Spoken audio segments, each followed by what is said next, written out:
Hello everyone and once again welcome to Ignite classes. कैसे हो आप सारे के सारे लोग। तो आज हम एक बड़ा ही छोटा सा लेकिन बहुत ही इंपॉर्टेंट सा टॉपिक डिस्कशन करने जा रहे हैं। ये जो टॉपिक है ये क्लास 9th में भी आता है, क्लास 11th में भी आता है अगर आप बोर्ड की बात कर रहे हो तो, और नीट और जेई के पॉइंट ऑफ व्यू से भी इंपॉर्टेंट होता है। नीट में तो अक्सर इसी पर क्वेश्चंस आते रहते हैं बेटा, हर 2-3 साल पर एक बार इस टॉपिक पर क्वेश्चन आते रहते हैं और कॉन्सेप्ट बड़ा आसान सा है। तो मैंने कहा कि चलो एक 5 मिनट का वीडियो बना के आप लोगों को अच्छे तरीके से Kepler's law of planetary motion ये आपको मैं दिखा देता हूं। क्लियर है बेटा? तो चल तो स्टार्ट करते हैं। तो सबसे पहले Kepler's law of planetary motion पढ़ने से पहले हमें यह जानना पड़ेगा कि माइनर एक्सिस क्या होती है, मेजर एक्सिस क्या होती है। आखिर तुम लोगों ने सर्कुलर मोशन तो पढ़ा हुआ है, ठीक है।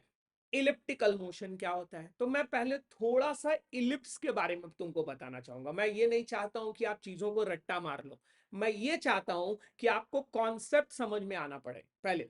ठीक है, तो एक बार सर्कल से दूर हटकर एक बार इलिप्स की बात करते हैं बेटा कि इलिप्स क्या होता है और इलिप्स की कौन सी एक्सिस क्या कहलाती है। तो बस इतना समझो बेटा कि कुछ इस तरह का स्ट्रक्चर जो आपको दिखाई दे रहा है बेटा, ये एलिप्स कहलाता है। अभी के लिए इतना ही जानना है हम लोगों को, ठीक है।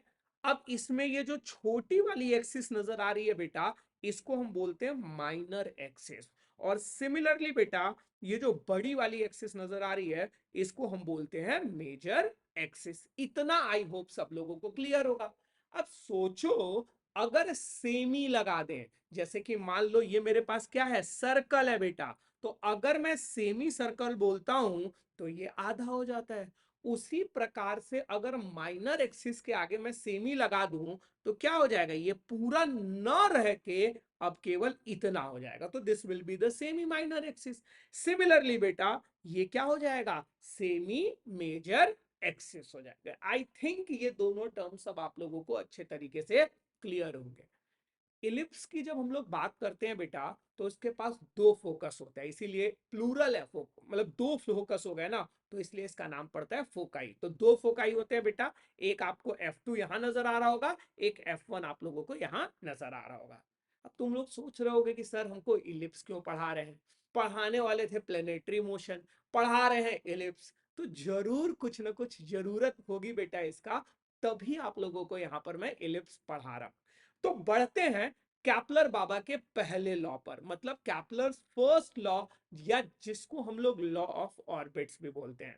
क्या बोला कैप्लर ने कि each and every planet move around the sun in an elliptical orbit with the sun at one of the foci. मतलब कि कोई एक इलिप्स ले लो, उस इलिप्स के दो फोकाई होते हैं, एक यहां होगा एक यहां होगा। एक पर किसी पर आप सूरज को रख दो, सन को रख दो, मैंने यहां पर बेटा रख दिया। अब बोलता है कि हर एक प्लैनेट जो है ये इसके इलिप्टिकल पाथ में घूमते हैं बेटा, गिवन दैट कि sun is at one of its foci. क्या ये बात समझ में आ रही है? तो सन बेटा एक फोकाई पे रहेगा और जो भी प्लैनेट्स हैं बेटा उसके चारों तरफ इलिप्टिकल पाथ में ट्रेवल करते रहेंगे बेटा। क्या ये बात समझ में आ गई? तो ये था कैप्लर का फर्स्ट लॉ, या जिसको हम लोग लॉ ऑफ ऑर्बिट्स भी बोलते हैं। अगर आगे बढ़ते हैं और एक और पॉइंट पे डिस्कशन करते हैं बेटा, जैसे कि ये मेरे पास मान लो क्या था, सन था बेटा, ये मेरे पास क्या है, सन है। यहां एक पॉइंट आपको नजर आ रहा होगा P, और ये पॉइंट नजर आ रहा होगा A। अभी मैं नहीं बताना चाहता हूं कि ये P और A क्या है, बट आप गौर करोगे बेटा तो इस सन से यही वाला पॉइंट जो है ना वो मिनिमम डिस्टेंस पर है, और ये जो ए वाला पॉइंट है बेटा ना ये किस पर है, मैक्सिमम डिस्टेंस पे है। ये बात समझ में आ रही है सब लोगों को? तो यहीं से इसका डेफिनेशन आ गया बेटा, the distance of the closest approach. किसकी बात कर रहे हैं हम लोग, पी वाले पॉइंट की बात कर रहे हैं, of the planet with the sun is called peripheral. बात समझ में आ रही है बेटा? तो इसी को हम लोग पेरीफेरल बोलते हैं बेटा, ये जो सबसे करीब होता है। उसी प्रकार से द ग्रेटेस्ट डिस्टेंस, एस, ये वाला चीज बेटा जो मैक्सिमम दूरी था, लार्जेस्ट दूरी था बेटा, इसकी जब बात करते हैं तो बेटा इसको एफिलियन बोलते हैं। क्या ये बात समझ में आ रहा है? तो पेरिलियन और एफिलियन, ये बात समझ में आ रहा है ना? चलो, तो ये दो चीजें आई थिंक आप लोगों को अभी क्लियर हो गई होंगी। तो ये तो आ गया बेटा आपका सबसे पहला लॉ से रिगार्डिंग। अगर हम लोग कैपलर के सेकंड लॉ की बात करते हैं बेटा, जिसको हम लोग लॉज ऑफ एरिया भी बोलते हैं, तो ये क्या कहता है? The radius vector drawn from the sun to any planet sweeps out equal area in equal interval of time. मतलब क्या हुआ? तो अब जरा ध्यान से देखना बेटा। मान लो तुम्हारे पास झाड़ू है। अब इस चीज को आपको अच्छे तरीके से समझना है बेटा। ये मेरे पास एक पेन है बेटा, मान के देखना, ठीक है? अब इसको मैं क्या कर रहा हूं, यहां पर मैंने इसको फंसा दिया है बेटा। और अब मैं क्या कर रहा हूं, इसको ऐसे रोटेट कर रहा हूं, ठीक है ना? ध्यान से देखिएगा। तो इसने झाड़ू कितने दूर में लगाया होगा? यहां से लेके यहां तक लगाया होगा। मतलब कि अगर मेरे पास, ध्यान से देखो बेटा, अगर मेरे पास एक झाड़ू है, ये ऐसे झाड़ू समझो बेटा, झाड़ू वाला कॉन्सेप्ट मत समझ में आएगा।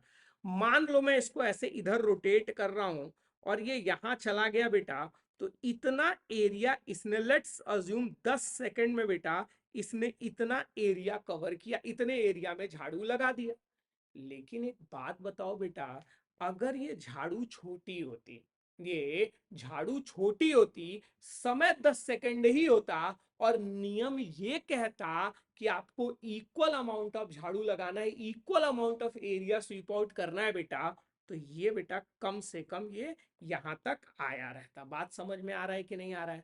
तो अगर यहां से लेकर इस पॉइंट ए से लेकर बी की तक की कुछ दूरी होगी, और ये P से Q तक की दूरी होगी बेटा, तो PQ हमेशा AB से ज्यादा होगा, क्योंकि उसका रेडियस कम है। तो इस वजह से बेटा उसको ज्यादा डिस्टेंस ट्रेवल करना पड़ेगा, सो दैट कि वो इक्वल एरिया स्वीप आउट कर सके। इसी का एग्जाम्पल बेटा ये होता है कि अगर मान लो पहले हमारे पास प्लैनेट यहां पर है, ठीक है ना? तो अब अगर मान लो टी टाइम में बेटा वो यहां पर पहुंचा है, तो उसने टोटल इतना एरिया कवर किया होगा बेटा। बात समझ में आ रही है? तो अगर मान लो मेरे पास प्लैनेट बेटा पी पॉइंट यहां पर है, तो अगर टी समय की मैं बात करूंगा, तो बेटा उसको ज्यादा चलना पड़ेगा, सो दैट वो इक्वल एरिया ऑक्यूपाई कर सके या स्वीप आउट कर सके। तो इसमें इंटरेस्टिंग चीज ये आ जाती है बेटा कि जो ए बी होता है, जब हम दूर की बात कर रहे हैं, चूंकि रेडियस वेक्टर बड़ा हो जाता है, तो ए बी जो होता है बेटा वो पी क्यू से छोटा होता है। क्या होता है बेटा? ए बी जो होता है वो पी क्यू से छोटा होता है। ये बात आपको समझ में आ रही है? अच्छा, इसी बेसिस पर मेरा अगला क्वेश्चन है, is the speed of the earth more at perihelion than at aphelion? अच्छा, मतलब ये बोला है बेटा कि कुल मिला जुला के ये बताइए कि दूरी पर स्पीड ज्यादा होगी। यहां पर मान लो ये एंटी क्लॉकवाइज जा रहा है, अभी के लिए बस इतना समझो बेटा, तो या यहां पर स्पीड ज्यादा होगी, velocity at P, velocity at A, या स्पीड एट पी या स्पीड एट ए, कौन सी ज्यादा होगी बेटा? तो जब हम दूर हैं, तो जब दूर रह रहे हैं, तो इस वाले केस में बेटा हम कम दूरी ट्रेवल कर रहे हैं, और यहां पर हम ज्यादा दूरी ट्रेवल कर रहे हैं बेटा, so that area equal interval of time में इक्वल स्वीप आउट हो। तो दूरी जब कम ट्रेवल कर रहे हैं बेटा इस केस में, तो इसका मतलब स्पीड भी क्या होगी? कम ही होगी। ये बात समझ में आया? तो अपन बोल सकते हैं कि Vp is greater than Va। तो जितना करीब आओगे, जितना करीब आएगा बेटा प्लैनेट आपका सन के, उतनी तेज स्पीड से भागेगा, और जितना दूर चला जाएगा बेटा उतनी ही स्लो स्पीड से वो आगे बढ़ेगा। अच्छा, क्लास 11th के पॉइंट ऑफ व्यू से अगर मैं बात करूं, ये तो सब 9th लेवल तक भी आ गया। 11th के पॉइंट ऑफ व्यू से मैं बात करूं बेटा, तो यहां पे जो मैंने रिलेशन लिखा है, इस रिलेशन से क्वेश्चंस आते हैं। तो क्या बोला है? The law of area can be understood as the consequence of law of conservation of angular momentum. मतलब इसमें जो एरिया हम लोग स्वीप आउट कर रहे हैं पर यूनिट टाइम, मतलब delta A upon delta T, that is equals to L upon 2m, where L is the angular momentum बेटा, और L कांस्टेंट होता है यहाँ पर, इस वजह से बेटा ये पूरा क्वांटिटी क्या हो जाता है, कांस्टेंट हो जाता है। तो एंगुलर मोमेंटम भी हम लोग बोल सकते हैं कि जब प्लैनेट सन के अराउंड चक्कर काट रहा है तो उस समय उसका एंगुलर मोमेंटम क्या होता है बेटा, कांस्टेंट होता है। क्या ये बात समझ में आ रही है? तो ये हमारा second law of planetary motion हो गया।